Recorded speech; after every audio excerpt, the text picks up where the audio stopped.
What seniors who lived through the late 70s on a Social Security check alone will not tell you is the piece no one tells you about that small kitchen. It is not the empty chair, it is the math. A widow on the east side of Birmingham in 1978 stretched $11 over the back end of every month, and she ate well. Number 17 on this list put sweet milk over hot mush and tasted like Sunday morning. Number 11 was the cheapest cut at the meat counter, and it fed her 3 nights. Number 3 on this list outlasted 3 power outages and never asked for a stove.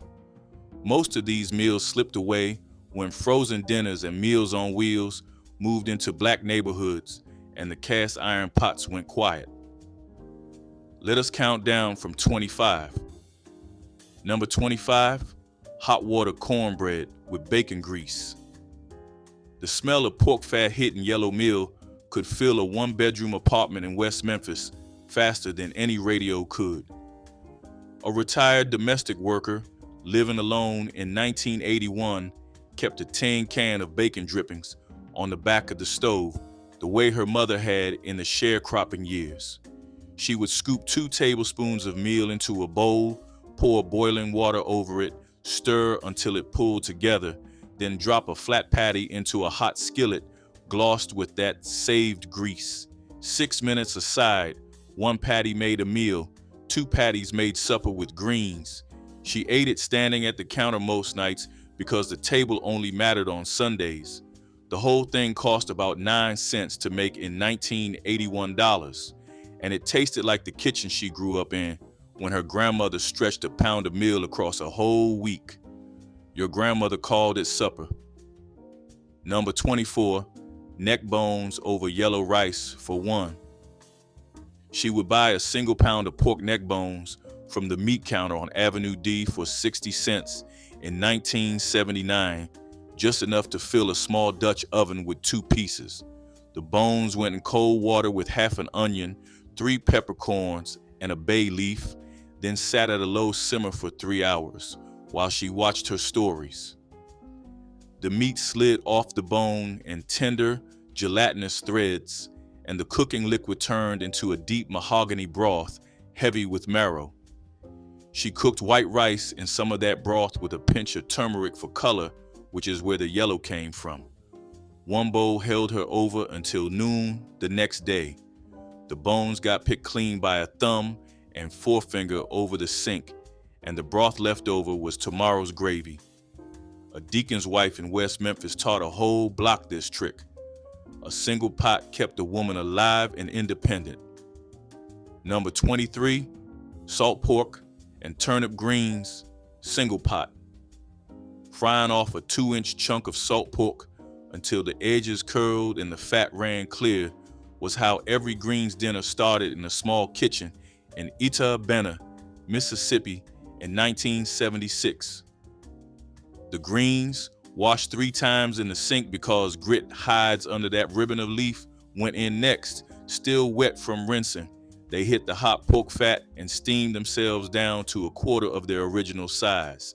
A senior cooking for 1 used half a bunch, never the whole. She would add a splash of cane vinegar at the end and let the whole thing cook covered for 40 minutes until the greens were silky and the potlikker at the bottom turned black-green. 1 bowl that night, the 2nd bowl over rice tomorrow, the pork chunks sliced thin for a sandwich on day 3. The greens fed her 3 meals, and her blood pressure thanked her by Thursday. That was enough. Number 22, potlikker over day-old cornbread. A widow in a brick walk-up in Gary, Indiana in 1977 never threw out the liquid at the bottom of a greens pot. That dark, salty broth, the potlikker, was a meal in itself, the way her people had eaten it since the slavery years when the masters ate the leaves and the enslaved drank what was left. She would crumble a square of yesterday's cornbread into a deep bowl, ladle the warm pot liquor over it until the bread soaked through but still held shape, then eat it slowly with a spoon, sometimes a single boiled egg sliced on top, sometimes a few drops of pepper vinegar. The whole thing took 4 minutes to assemble and cost her almost nothing because the broth was a byproduct, not a recipe. It carried iron, calcium, and the memory of every collard pot her mother had ever cooked. They were following a memory. Number 21, stewed tomatoes over white rice. She would crack open a can of whole tomatoes for 29 cents at the corner store in North Nashville and pour them into a small saucepan with a knob of bacon grease, a chopped onion, and a pinch of sugar to cut the acid. 20 minutes on a low burner broke the tomatoes down into a thick, sweet, salty sauce that filled the apartment with a smell most people associated with their mothers. She ladled it over a half cup of long grain rice that she had cooked plain in the same pot earlier. The whole supper cost about 35 cents in 1982 and took less than half an hour from start to fork. A retired hotel cook in Nashville used to say the tomato gravy was the difference between eating and being fed.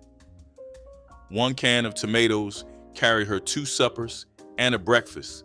This was not cuisine, this was engineering. Number 20, smothered chicken back with onion gravy. On a Tuesday in 1978 in Detroit, a widow living above a laundromat could buy a pack of 3 chicken backs for 40 cents, the cheapest cut in the case because most folks did not know what to do with them. She rinsed them, salted them, dredged each one in seasoned flour, then browned them in a black skillet with 2 tablespoons of lard until the skin turned mahogany. She pulled them out, threw a sliced onion into the pan drippings, stirred up the brown bits, poured in a cup of water, and dropped the backs back in to braise covered for 40 minutes. The meat between the bones pulled away in soft, dark, deeply seasoned shreds. 1 back per meal. 3 backs got her through Tuesday, Wednesday, and Thursday lunch, with the gravy left over for biscuits on Friday morning. A widow in Detroit knew how to make a 40-cent supper feel like a Sunday plate. Number 19, the bean pot from Sunday into Wednesday. The piece no one tells you about cooking alone in a small kitchen is that the calendar matters more than the recipe. A retired Pullman Porter's widow in the Hill District of Pittsburgh started a 1-pound bag of pinto beans every Sunday afternoon at 3 o'clock, the same hour her husband used to come home from the southbound run before he passed. The beans, soaked overnight in cold water, then went on the back burner Monday morning with a smoked ham hock, a quartered onion, a clove of garlic, 3 peppercorns, and 3 cups of water. They simmered all day at the lowest setting the stove would hold, the lid tilted just enough to let a thread of steam escape. By Monday's supper, the beans were creamy, the broth was the color of strong tea, and the ham meat had fallen off the bone in soft brown ribbons. Here is the part that mattered. In 1978, the average Social Security check for a black widow over 70 years old living in the South was $189 a month, and roughly 43% of those women lived alone in their own apartments, according to figures the Social Security Administration published the following year. 1-pound bag of pinto beans cost 49 cents that same year at the Kroger on Center Avenue.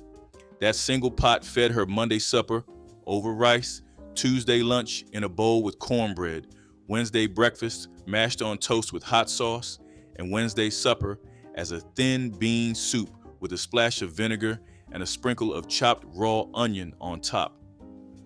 4 meals out of 1 pot for a total of about 70 cents, counting the hock. The beans were never just beans. They were the rhythm of a small kitchen that still believed Sunday into Wednesday was worth cooking for. A single pot kept a woman alive and independent. Number 18, hoe cake with cane syrup.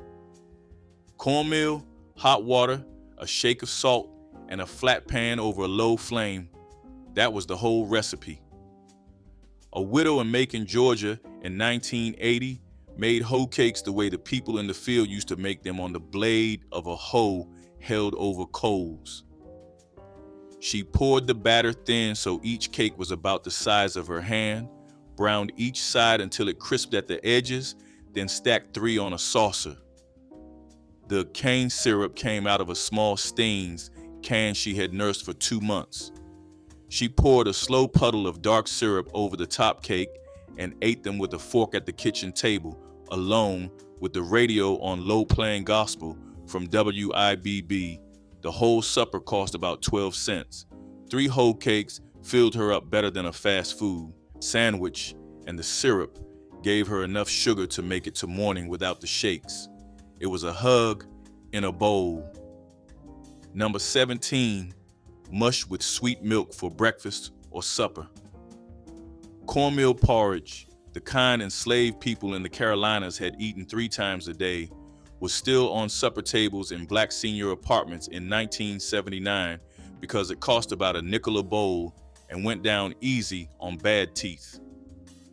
A grandmother in Charleston in her late 70s would stir a half cup of fine yellow meal into 2 cups of boiling salted water, whisking until it thickened to a soft pudding. She poured it into a bowl while still steaming, then floated a 1/4 cup of cold whole milk on top with a pinch of sugar. The hot mush met the cold milk and made 2 textures in 1 spoonful. Sometimes she added a spoon of preserves from a mason jar her sister had sent up from Edisto Island. Number 17 on this list was breakfast, supper, or both, depending on what the icebox held that week. The dish carried her through the long stretch between Social Security deposits. Poverty does not care where your people came from. Number 16, Cushaw squash stew for 1. Cubing a piece of Cushaw squash, that pale green, crook-necked southern cousin of the pumpkin, was a Wednesday afternoon project for a retired school teacher in Lake Charles, Louisiana in 1981. A whole Cushaw at the farm stand cost $1, and a single squash could feed her for a week. She would cut a thick wedge, peel it, dice it into 1-inch cubes, then stew it down in a small pot with a tablespoon of butter, a teaspoon of brown sugar, a shake of cinnamon, and a half cup of water.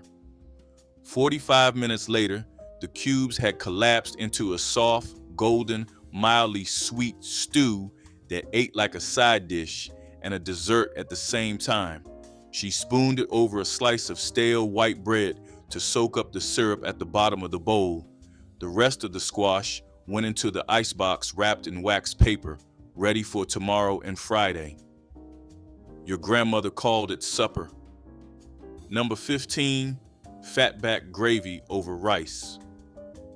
A 2-ounce strip of fatback, that thick slab of salt-cured pigback fat that hung in butcher cases all over the rural South, cost about $0.10 in 1976 and made a senior cooking for 1 feel like she had a chef in the apartment. A widow in Plaquemine, Louisiana would render the fatback slowly in a small black skillet until the strip shriveled into a crisp brown curl. Then she pulled the curl out, ate it like a cracker, and stirred 2 tablespoons of flour into the hot fat. The roux browned in 3 minutes, turned the color of a brown paper sack, then she whisked in a cup of water and a splash of evaporated milk. That gravy went over a scoop of leftover rice from the morning. 1 supper, 10 cents. The crackling on the side was payment for cooking. They were following a memory. Number 14, liver and onions for 1.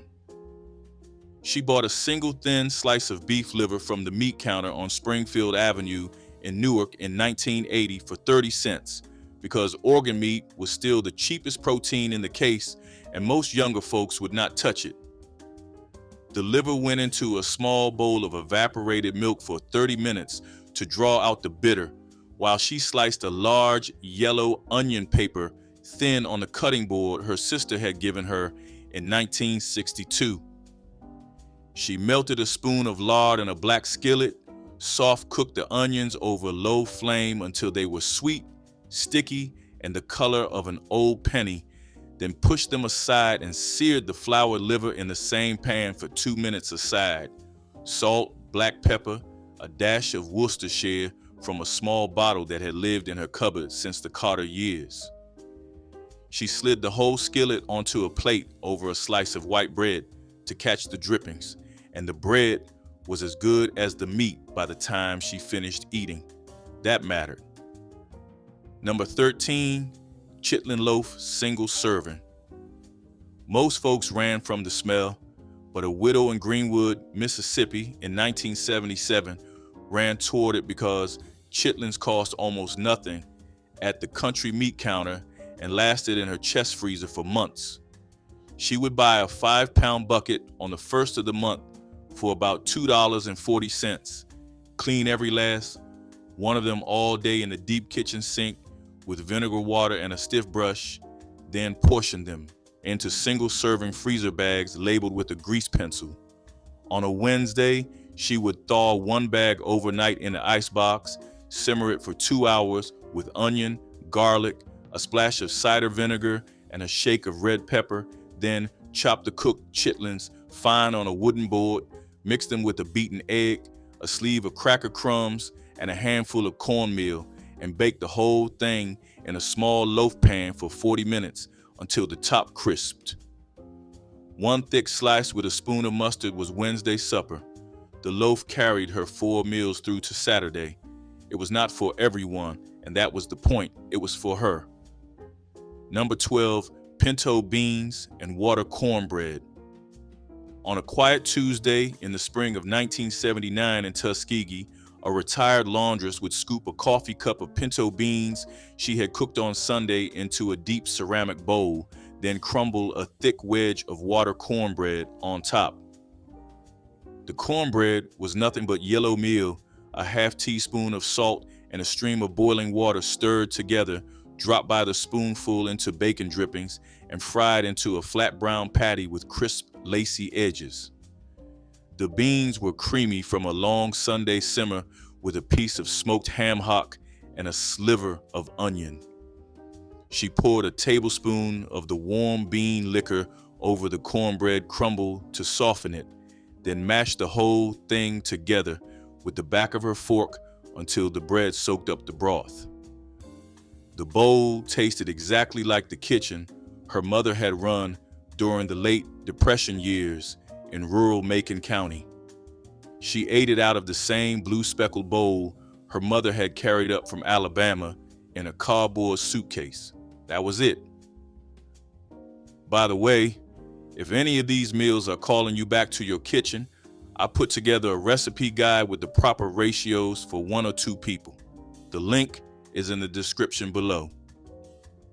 Number 11, pig feet and rice. Pig feet sat in the butcher's case at 39 cents a pound in 1978, and seniors knew exactly what to do with them when most younger cooks would not look twice. A retired postal worker's widow in Houston's 3rd Ward simmered 2 split pig feet in a covered enamel pot for 3 hours with a quartered yellow onion, a stalk of celery with the leaves still on, a bay leaf, 2 cloves of garlic, and a generous shake of red pepper flakes. The meat between the toes pulled off in soft, gelatinous, deeply flavored bites that tasted faintly sweet from the collagen. The broth thickened on its own as it cooked until it was almost a jelly when cold. She ladled the hot feet and broth over a bowl of plain white rice and ate it on Wednesday night with a few shakes of hot sauce and a piece of pickled okra on the side.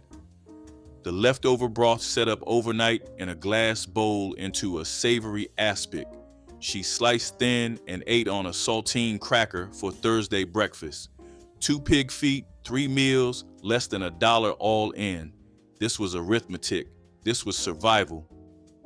Number 10, chicken feet soup.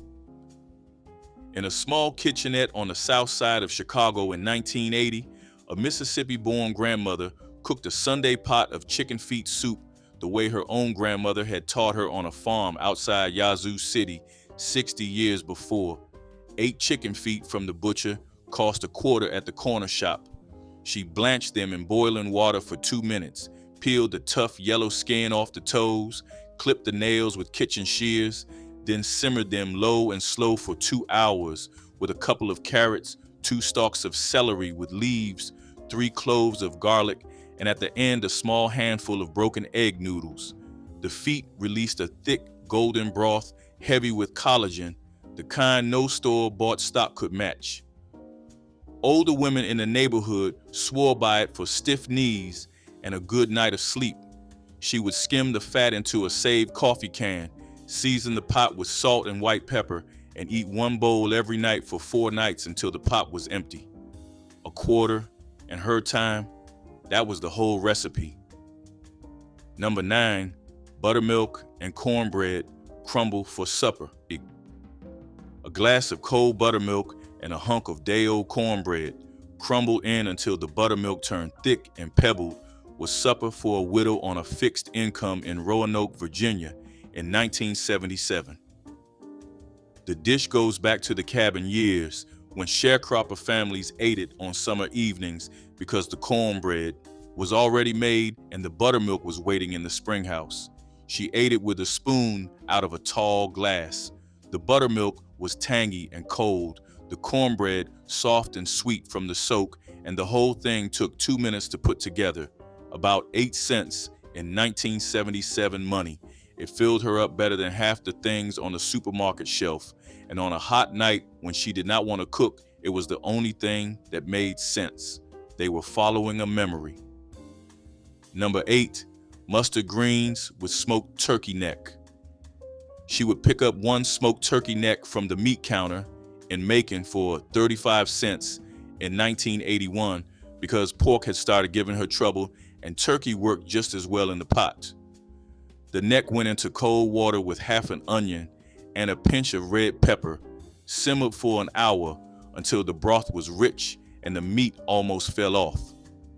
Then she added a ½ pound of washed mustard greens, the spicy cousin to collards, and let the whole thing cook another 45 minutes until the leaves were silky. 1 bowl with the meat picked off the neck. The next day, the potlikker over rice. The day after, the last of the greens chopped fine on a piece of buttered toast for breakfast. A senior cooking for one understood that 1 turkey neck was a 3-day commitment, not a single dinner. That was enough. Number 7, Hoppin' John for 1. A small saucepan, a 1/4 cup of dried black-eyed peas she had soaked the night before, a single strip of bacon, a handful of rice, an onion, a bay leaf. That was the full inventory for a retired church organist's supper in Beaufort, South Carolina in 1979. The Gullah Geechee people had made Hoppin' John on New Year's Day for 2 centuries because black-eyed peas were thought to bring luck and rice was the staple of the Low Country. She cooked the peas first until tender, then added the rice and bacon to the same pot with 2 cups of the cooking water. 20 minutes covered. The rice swelled, the peas softened the rest of the way, and the bacon flavored every grain. She ate a bowl on Monday, a bowl Tuesday, and stretched the last of it into a hot lunch on Wednesday with a few drops of pepper sauce. About 45 cents fed her 3 days. Poverty does not care where your people came from. Number 6, sweet potato, pone single pan. Sunday afternoons in 1978, in a brick walk-up apartment on the north side of St. Louis, smelled like a sweet potato pone slow baking in the oven. A widow with a small steel worker's pension grated 1 large raw orange sweet potato into a mixing bowl on the worn enamel counter, added a beaten egg, 2 tablespoons of dark brown sugar, a generous knob of salted butter, a splash of evaporated milk from a small carnation can, a teaspoon of vanilla, and a shake of fresh nutmeg from a small tin. She poured the whole mix into a 6-inch black skillet, greased with butter, and baked it at 325 for an hour until the edges caramelized into a chewy candy crust and the middle stayed soft, dark, and pudding-like. 1 pone fed her 4 nights. A cold square at breakfast with strong coffee was as good as any pastry the bakery down the street sold for $1. Half the work, twice the comfort, 1/10 of the cost. It was a hug in a bowl. Number 5, tomato gravy on a buttermilk biscuit. The smell of canned tomatoes meeting hot bacon fat in a heavy black pan was Saturday morning in a small kitchen in South Memphis in 1980. A retired Pullman waiter's widow would split a single buttermilk biscuit she had baked the night before, set it on a chipped white plate cut side up, then make a quick gravy out of 3 tablespoons of saved bacon drippings, 2 tablespoons of flour stirred into a roux, a can of whole tomatoes broken up with the back of a wooden spoon, salt, plenty of black pepper, a pinch of sage, and a teaspoon of sugar to round the acid. 10 minutes on the stove, and the gravy was thick, silky, and the color of a sunset. She ladled a generous spoonful over the open biscuit and ate it with the fork standing at the counter. About 20 cents made 2 whole suppers because half the gravy went into a small jelly jar for Sunday morning breakfast. That mattered. Number 4, streakoline and grits for 1. Frying a single strip of streak of lean, that mostly fat, lightly streaked porkside meat the country folks down in rural Alabama swore by since the sharecropping years, was the start of breakfast or supper for a widow in Selma in 1979. She rendered the strip slowly in a small black skillet over a low flame until it shriveled and crisped at the edges, set it aside on a torn piece of brown paper bag to drain, then poured a half cup of stone ground yellow grits into the hot pork fat along with a cup of boiling water and a generous shake of salt. The grits cooked into a coarse, savory, deeply buttery porridge in 15 minutes of steady stirring. She crumbled the streak of lean on top in small, brittle pieces, dotted the bowl with a teaspoon of fresh butter, and ate it at the kitchen table with a tall glass of cold buttermilk and a slice of light bread on the side.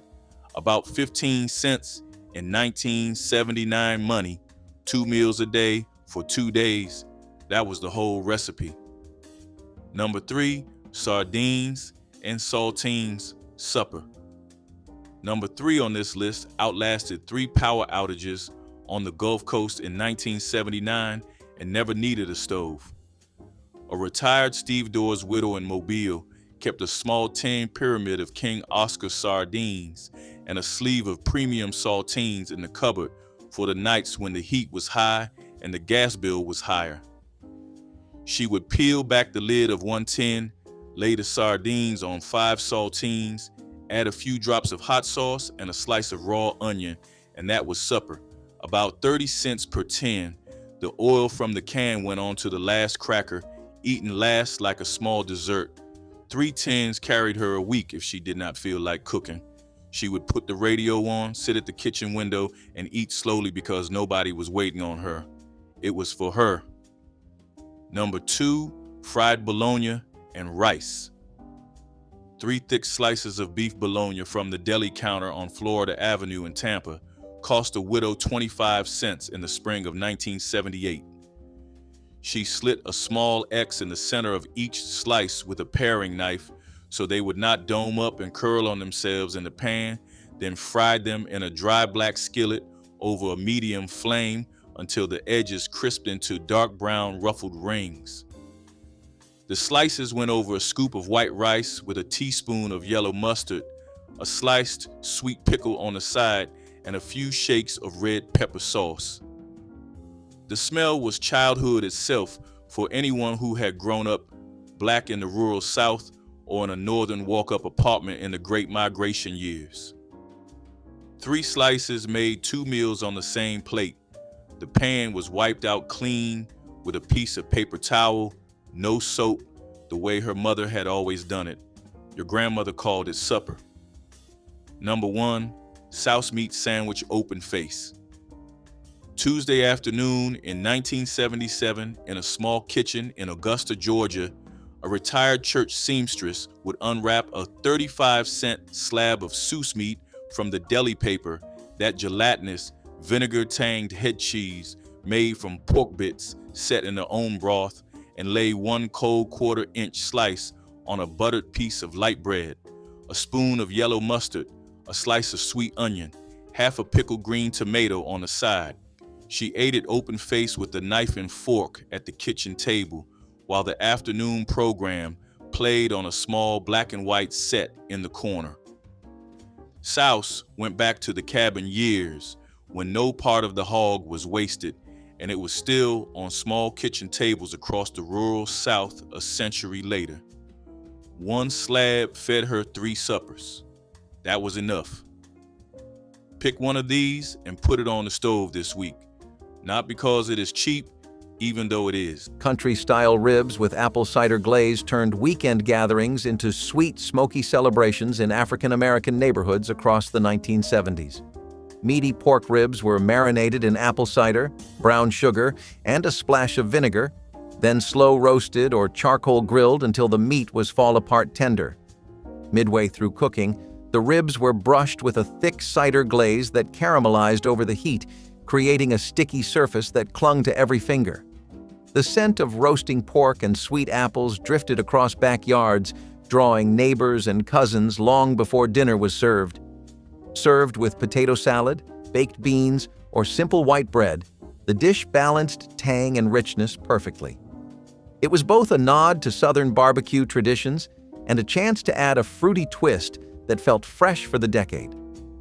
Country-style ribs with apple cider glaze embodied the joy of family cookouts, where music played late into the evening and every plate carried the flavor of smoke, sweetness, and laughter shared outdoors. Number 21, bacon grease biscuits. A small tin sat on the back shelf above every Southern stove, half full of cold-saved bacon fat from breakfast. A cook in Mobile would scoop a teaspoon out with a butter knife, cut it into self-rising flour with a fork, and roll the dough out on the counter dusted with cornmeal. The biscuits went into a hot oven at 425 and came out 15 minutes later with tops cracked open. The fat carried vitamin A and vitamin D and vitamin K straight into a bite of bread. The 1990s fat-free era pushed margarine onto every supermarket shelf instead. By 2015, the FDA pulled those same hydrogenated oils off the shelves because the trans fats were killing people.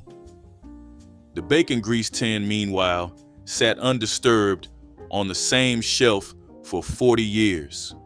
Her biscuits kept rising. The food authorities, who told her to throw the tin out, had to come back and admit the replacement was worse than the thing they replaced. Baked rice pudding with raisins was a dessert that came together from what was already in the kitchen, making it a perfect example of soul food thrift and ingenuity. Leftover rice was never thrown away. Instead, it was mixed with milk, eggs, sugar, and warm spices like cinnamon or nutmeg, then baked slowly until it set into a creamy custard. Raisins added bursts of sweetness, plumping up as they absorbed the milk and spice. This pudding often marked the end of Sunday dinner, or was made on special occasions when the house filled with the scent of vanilla and baked sugar. Served warm or chilled, it carried the taste of comfort and resourcefulness, especially during times when store-bought desserts were too costly. Every cook had their own variation, some adding a touch of lemon zest or a sprinkle of nutmeg on top for extra flavor. It was a dish that could be enjoyed over several days, growing richer as the flavors melded in the refrigerator. While boxed pudding mixes replaced many homemade versions over the years, nothing matches the texture or taste of rice pudding baked slowly in the oven with raisins scattered like little treasures throughout. Fried porgy with hot sauce carried the salt air of the Atlantic coast right into neighborhood kitchens and fish fries across the 1970s South and Northeast. Porgy, a small but flavorful ocean fish, was cleaned, scored, and dredged in a seasoned cornmeal mixture before sliding into hot peanut oil. The crackle of frying fish and the sharp scent of cayenne filled the air as golden fillets emerged crisp and steaming. A drizzle of homemade hot sauce or a squeeze of lemon brought just enough heat and brightness to balance the sweet, briny meat. Families served it with sliced white bread, coleslaw, or grits, letting the simple sides highlight the catch of the day. For many households, this was more than a meal. It was a reason for gathering, a chance to laugh and share stories while the fish came out of the pan in batches. Affordable and deeply satisfying, fried porgy celebrated coastal traditions and proved that fresh fish and a steady hand could create a dinner worthy of any weekend crowd. Number 19, turnip greens with stems. The pot took the whole plant, the leafy tops, the bitter stems, the small white roots, all of it together in a heavy iron pot with smoked meat and a splash of cider vinegar at the end. A cook in Tuskegee in 1955 stood over that pot for hours, lifting the lid every so often, adjusting the heat with the air vent on the wood stove. She didn't have a peer-reviewed paper to wave around. She had a heavy pot, a smoked turkey wing, and 40 years of doing it the way her mother did it. The 1985 dietary climate told families to skip greens cooked in fat and reach for raw salads instead. What that advice missed is that the fat is what unlocks the carotenoids in the leaf. The pot in Tuskegee already knew. It had been doing the work for centuries, and it kept working the day the chart was published, and it kept working the day the chart was retired. Hog brains and eggs was once a breakfast staple in rural communities, valued for being inexpensive, high in protein, and deeply flavorful. The brains were cleaned, seasoned, and sautéed until tender, then folded into scrambled eggs for a creamy texture and rich taste, unlike anything else. This dish was often cooked in a cast-iron skillet, where the residual heat helped meld the flavors together. Served with biscuits or grits, it was a hearty start to the day for those working long hours in the fields or factories. In many African American households, it was both a practical and cultural dish, rooted in the tradition of using every part of the animal. Its preparation carried the knowledge of how to clean and cook ingredients that many today would pass over. Over time, changing tastes and supermarket offerings pushed hog brains out of everyday cooking, and with it went the skill to prepare them well. While it may seem unusual to modern diners, for those who grew up with it, hog brains and eggs were just breakfast, warm, filling, and made with care. Cowpeas and rice pilaf offered a taste of Carolina heritage that African American families carried forward with pride during the 1970s. Dried cowpeas soaked overnight were simmered gently with smoked turkey wings or a ham hock until tender, releasing a broth rich with earthy flavor. Long grain rice was added to the pot, soaking up the seasoned liquid and transforming the dish into a complete meal. Onions, celery, and a hint of thyme gave the pilaf a savory depth, while a dash of hot pepper added subtle heat. Served with cornbread or fried green tomatoes, it filled bellies and satisfied the craving for something both nourishing and steeped in tradition. This was a dinner that honored the resilience of generations who turned humble ingredients into lasting comfort. It carried the memory of fields and family gardens while fitting neatly into busy urban kitchens. Cowpeas and rice pilaf reminded everyone that simple foods, cooked with patience and love, could rival any fancy restaurant meal when shared around a welcoming table. Number 20, potlikker from collards. A heavy iron pot full of dark green leaves, a smoked turkey wing at the bottom, water to cover, simmered 3 hours until the leaves had given up everything they had. The broth at the bottom of that pot was nearly black, slick with fat and soft with iron. A cook in Charleston ladled it into a coffee mug and drank it standing at the stove. Children sopped it up with cornbread. Nobody threw a single drop away.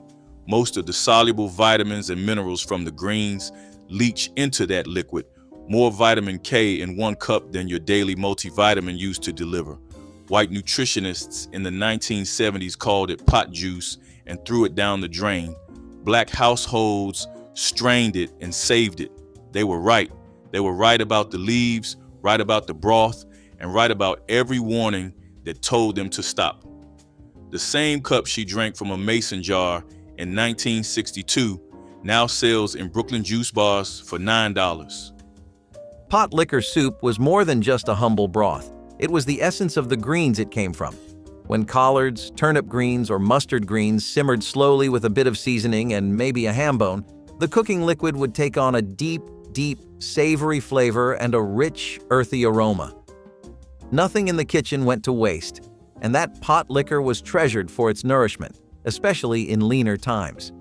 It was often sipped straight from a bowl or paired with cornbread, which was crumbled right into the broth to soak up every last drop.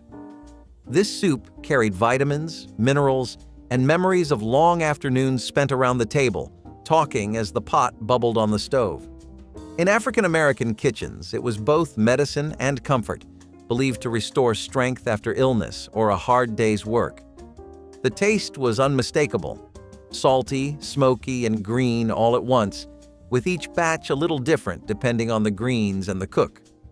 Today, store-bought greens rarely yield the same kind of rich cooking liquid, and many younger cooks have never tasted this kitchen staple. Yet for those who remember, potlikker was a liquid link to home.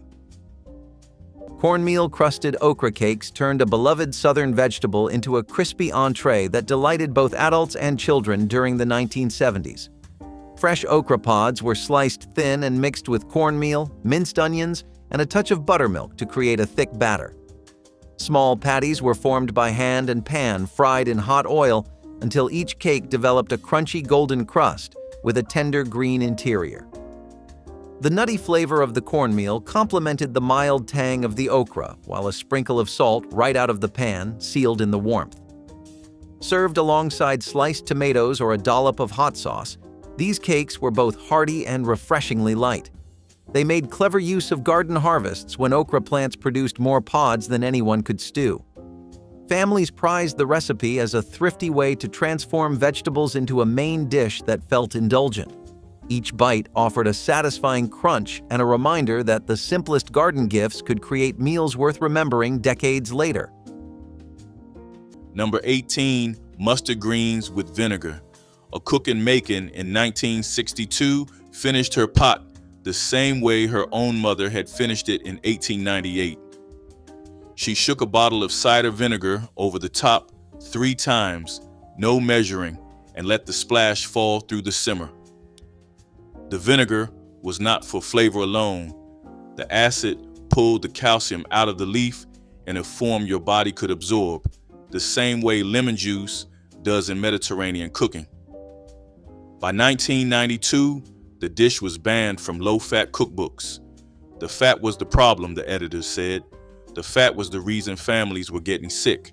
By 2024, the same combination, fat plus greens plus acid, was being recommended in cardiology newsletters as a calcium absorption strategy. The cook in Macon was not in the newsletter. Her pot did not get cited. 3 centuries of that splash of vinegar in that pot, and the science arrived 3 centuries late. Your aunt still cooks it the same way. Her pot doesn't need a citation. Mustard greens with ham hock was a pot of comfort that simmered slowly, filling the kitchen with a savory aroma that promised a satisfying meal. The slightly bitter greens were washed thoroughly, then cooked low and slow with a smoked ham hock, which released its flavor into the broth. As the meat softened, it was shredded into the greens, creating a perfect mix of smoky, salty, and earthy tastes. This dish was often ladled into bowls alongside cornbread, which soaked up the flavorful potlikker at the bottom. It was a year-round favorite, but especially welcome in cooler months when hearty, warming food was needed. The ham hock was not just a flavoring. It represented the tradition of making the most of every cut of meat, ensuring nothing went to waste. Supermarkets today sell pre-washed greens and pre-cooked meats, but they lack the depth of flavor that comes from a slow afternoon simmering on the stove. For many, mustard greens with ham hock were not just food. They were part of the rhythm of home life, where patience in the kitchen always paid off. Braised turkey wings with pan gravy brought families together around a big Sunday table when the 1970s called for dinners that were both hearty and affordable. Large turkey wings were seasoned with garlic, black pepper, and a dusting of paprika before browning in a heavy skillet to build a deep flavor base. They were then slow roasted in a covered pan with onions, celery, and homemade stock until the meat grew so tender it slid from the bone. The drippings were whisked into a silky pan gravy that soaked perfectly into a mound of steamed white rice or buttered cornbread. The rich aroma filled the house and made even a simple weeknight feel like a celebration. Home cooks appreciated how the dish stretched a few inexpensive pieces of poultry into a feast that felt as grand as a holiday meal. In many African American kitchens, this recipe became a quiet statement of resourcefulness and comfort, a way to honor tradition while feeding everyone well when money was tight, but hearts were full of welcome. Number 22, salt pork seasoning meat. A working mother in Birmingham in 1934 walked into the corner store with 35 cents, walked out with a piece of cured pork the size of a deck of cards, and fed 7 people from it that night.